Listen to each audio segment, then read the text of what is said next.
Hello class 11th, good morning, good afternoon, good evening to everyone present on that side.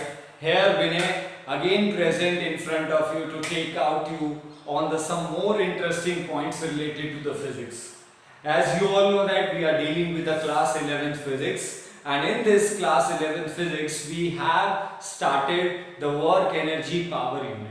सो हम लोगों ने अब तक इस यूनिट में वर्क डन को देखा, what is the definition of work done, और बहुत इन्वॉल्वमेंट में आप न्यूमेरिकल प्रैक्टिस तो कर ही गए हैं. Secondly we discuss about the energy, जहां पे हम लोगों ने अपने सफिशिएंट टाइम को लिया. We define the energy, that means mechanical energy, specially मैं उनका बात कर रहा हूं, तो हमारा फोकस मैकेनिकल एनर्जी पे है. तो हम लोगों ने एनर्जी को डिफाइन किया, mechanical energy. Then we classify that mechanical energy into the two categories. Number one was kinetic and the second one was potential. तो हमने काइनेटिक एनर्जी को भी देखा और लगे हाथ उस काइनेटिक एनर्जी को मोमेंटम के साथ रिलेट करके भी काम किया.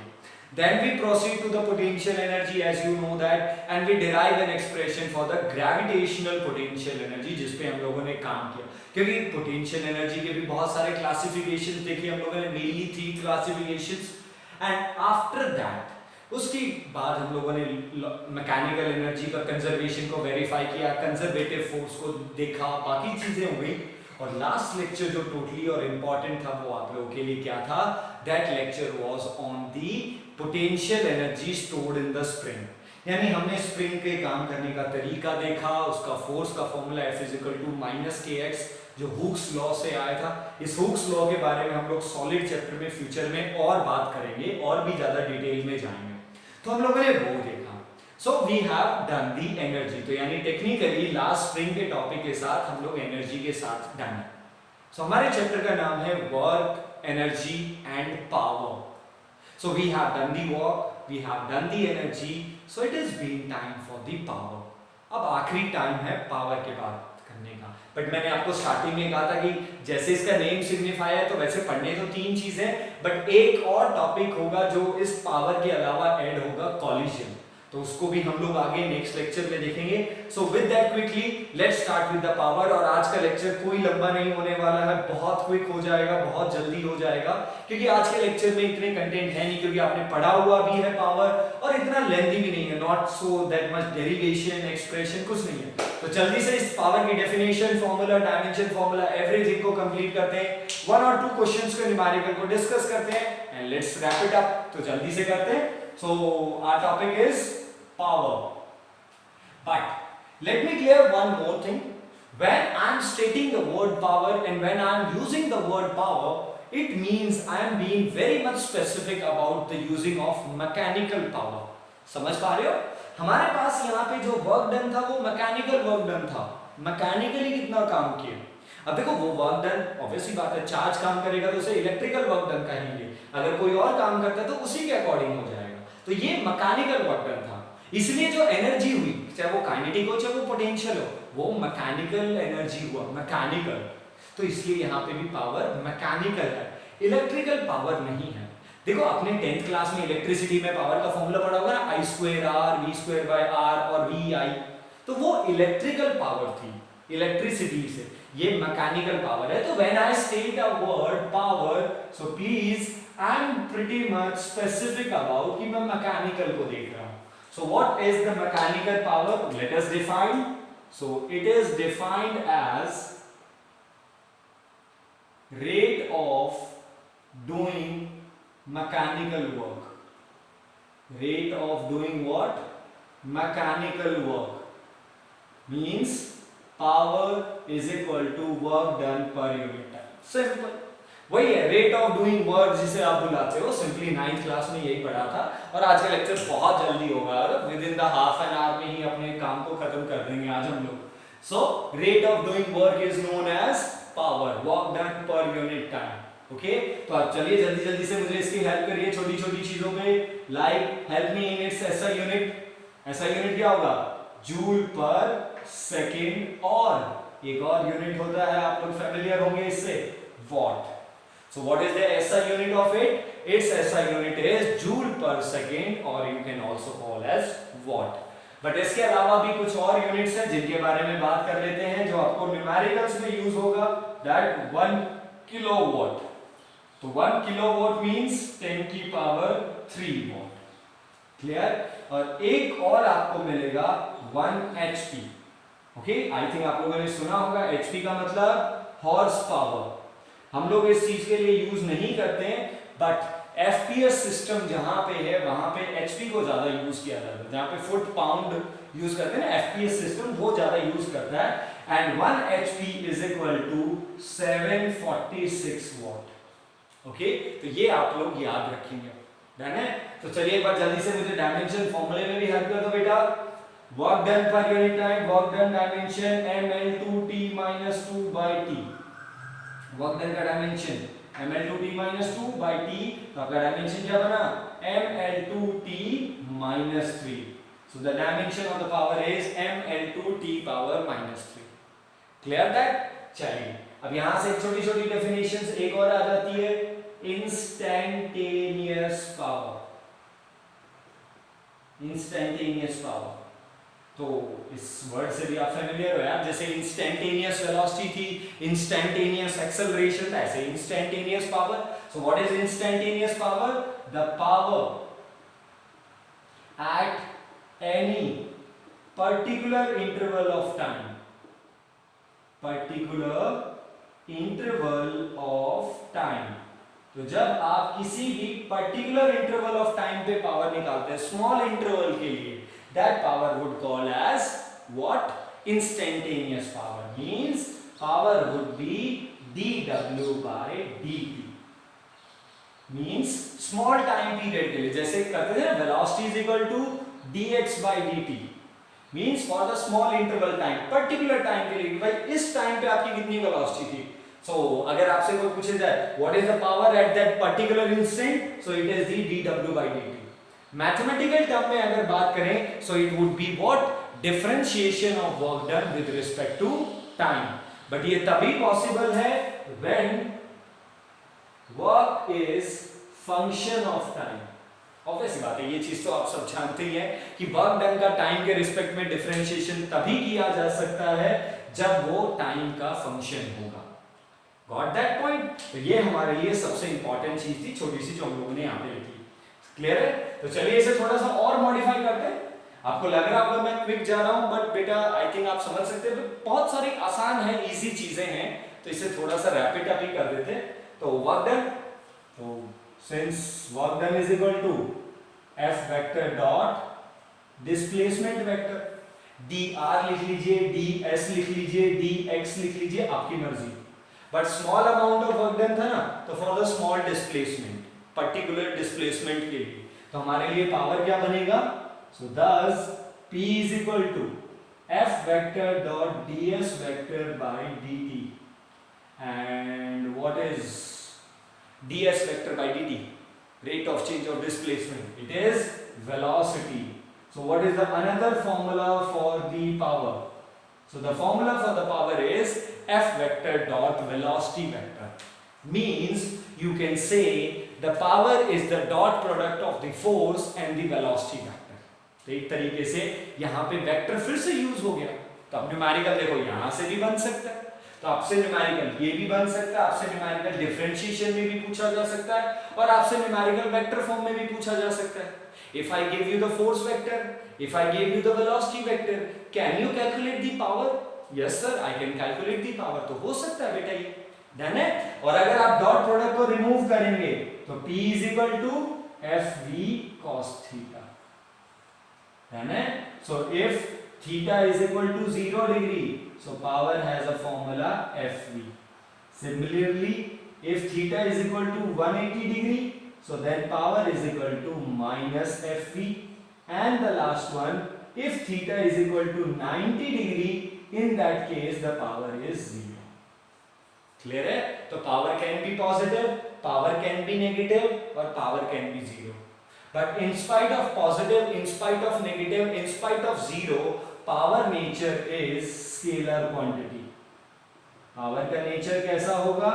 स्केलर क्वांटिटी होगा, because it is the dot product of force vector and velocity vector.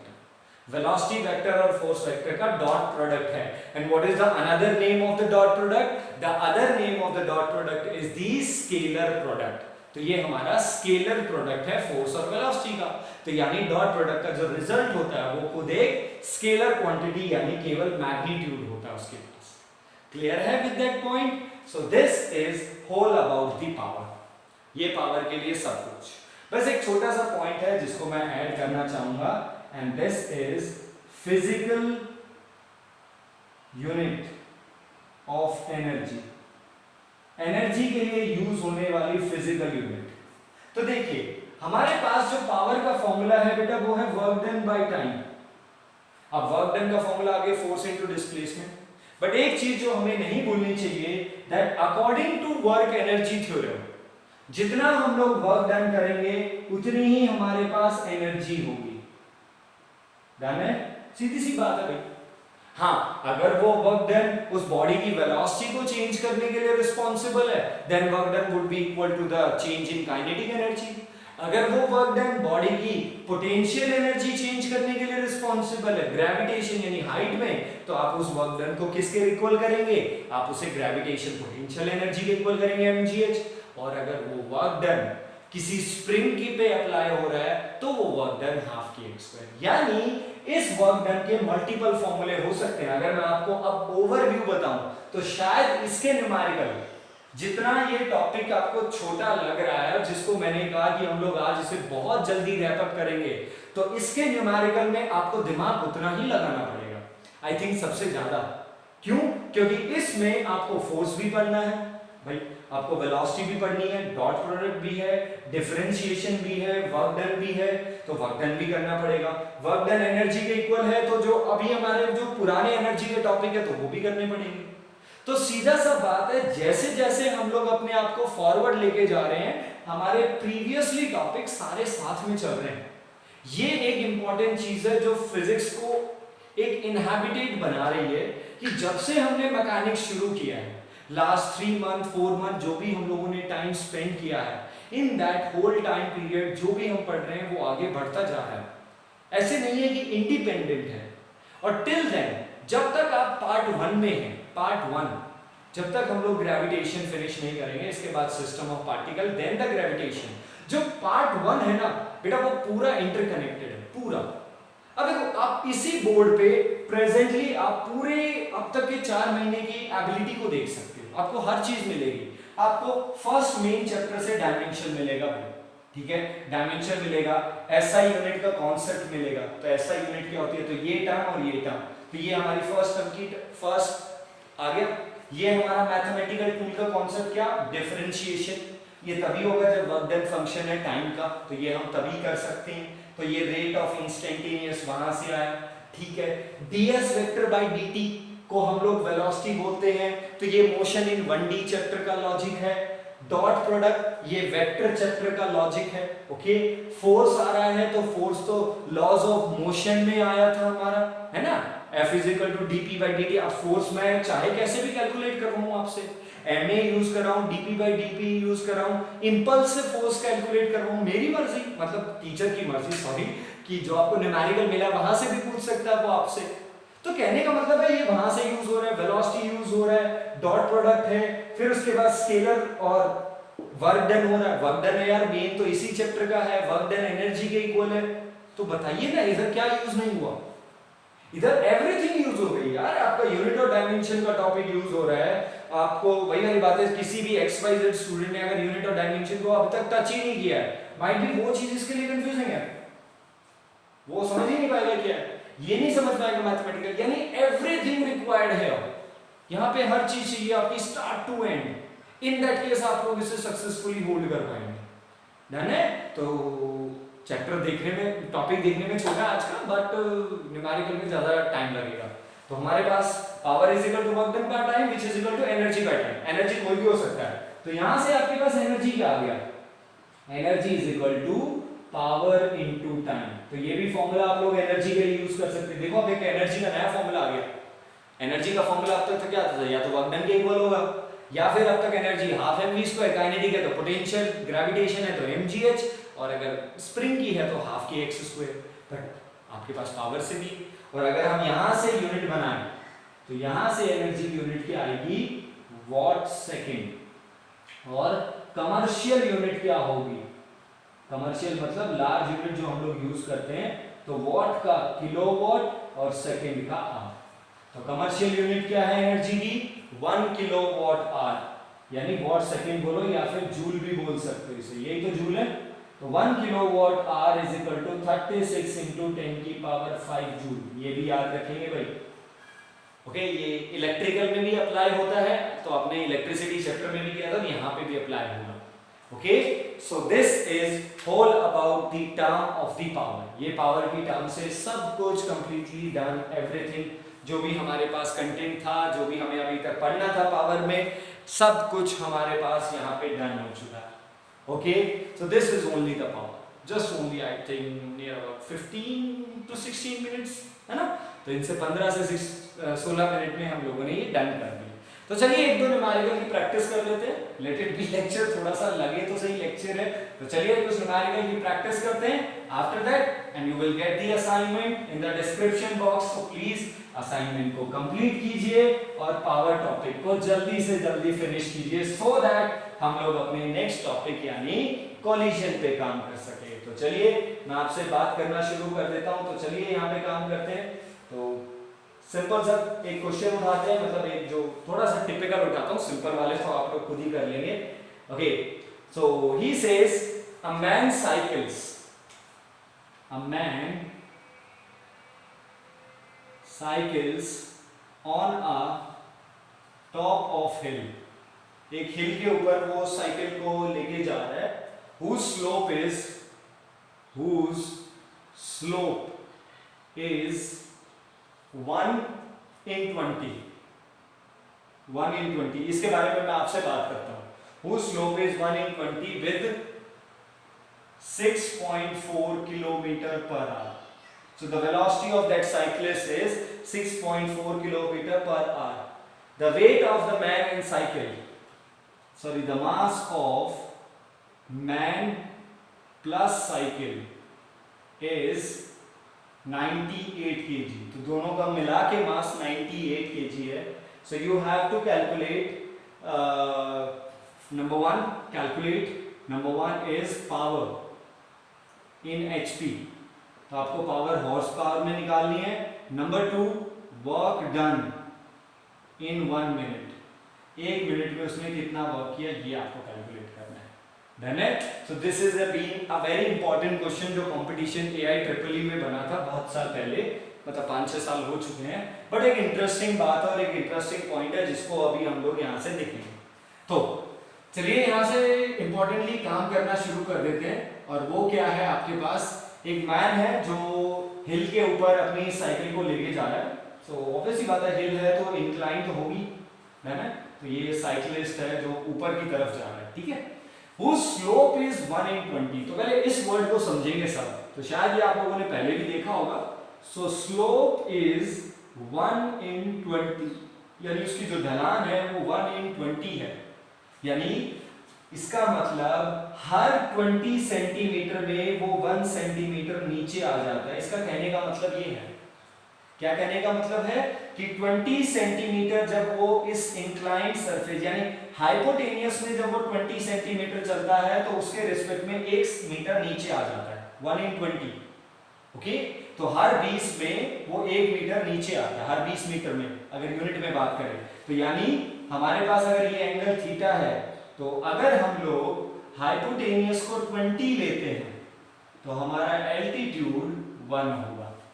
मतलब हर 20 मीटर में 1 मीटर नीचे आना। ये कहता है 1 in 20, हर 20 में 1 नीचे शिफ्ट हो जाना। तो हमारे पास यहाँ से साइन थीटा क्या आएगा, 1/20। क्लियर है। तो अगर आपको ऐसे गिवन है slope is 1 in 20, it means in indirect manner वो आपको साइन थीटा की वैल्यू देगा। क्लियर है। तो चलिए मैन है तो डेफिनेटली मैन है तो भाई उसका वेट तो होगा। वेट कहाँ होगा, नीचे होगा। तो यहाँ पे क्या लगेगा, mg cos थीटा लगेगा। यहाँ पे क्या लगेगा, mg sin थीटा लगने वाला। So this would be the distribution of this man जो आपके पास है। तो पैरामीटर्स लिख लेते हैं। भाई मैन की वेलोसिटी कितनी है, it is 6.4, v is equal to 6.4 kilometre per hour. तो किलोमीटर पर आवर को किससे मल्टीप्लाई करें? 5/18 से। ओके, 18 4 0.4, तो कितना आया? 2 मीटर पर second. The mass is 98 kg। Cycle और मैन दोनों को मिला के 98 kg है। ओके, अब आपको इसकी पावर निकालनी है और आपको इसका work done per unit time निकालना है। ठीक है, तो पावर, अब सीधी सी बात है, क्या दे रखी है? वेलोसिटी। तो हम साइकिल को ऊपर लेके जाना चाहते हैं तो हमें फोर्स कहाँ लगाना पड़ेगा? ऊपर की तरफ। So the force must be applied, force must be applied. तो कम से कम आपको कितना फोर्स लगाना है? It should be mg sin theta. इतना तो फोर्स आपको ऊपर लगाना ही पड़ेगा कम से कम, तो इतना तो मस्ट बी अप्लाइड है। और अगर है तो चलिए पावर निकाल देते हैं। So power is equal to force into velocity, क्योंकि फोर्स ऊपर लगाना है और साइकिल और मैन को भी ऊपर ही जाना है। तो ऑब्वियस सी बात है, फोर्स की डायरेक्शन अपवर्ड है तो वेलोसिटी भी अपवर्ड होगी। तो फोर्स और वेलोसिटी में एंगल कितना? 0 डिग्री। तो power is equal to F V.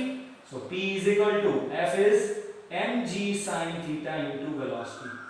So 98 into g की वैल्यू आप लोग यहाँ पे 10 ले लीजिए ताकि आसानी हो। तो g को 10 ले लेते हैं। sin थीटा 1/20 है, वेलोसिटी 2 है। सॉल्व कर दीजिए। बट यहाँ पे एक प्रॉब्लम है, ही is asking the power in horse power. Power को वो एचपी में पूछ रहा है और ये तो हमारी वॉट में आएगी। तो वॉट को एचपी में कन्वर्ट करने के लिए किससे डिवाइड करेंगे? 746 से। अब वो आप ट्राई करेंगे। क्लियर है? तो इस बात को खत्म करेंगे। इसका सॉल्यूशन प्लीज आप लोग कंप्लीट करके रखें। Done. And what is the second thing he is asked? He is asking work done. तो work done is equal to power into time. Work done क्या होता है? Power into time. Power is equal to work done by time. तो हमारे पास work done कितना होगा? The power जो हम लोगों ने लिया, टाइम कितना है? 60 सेकेंड।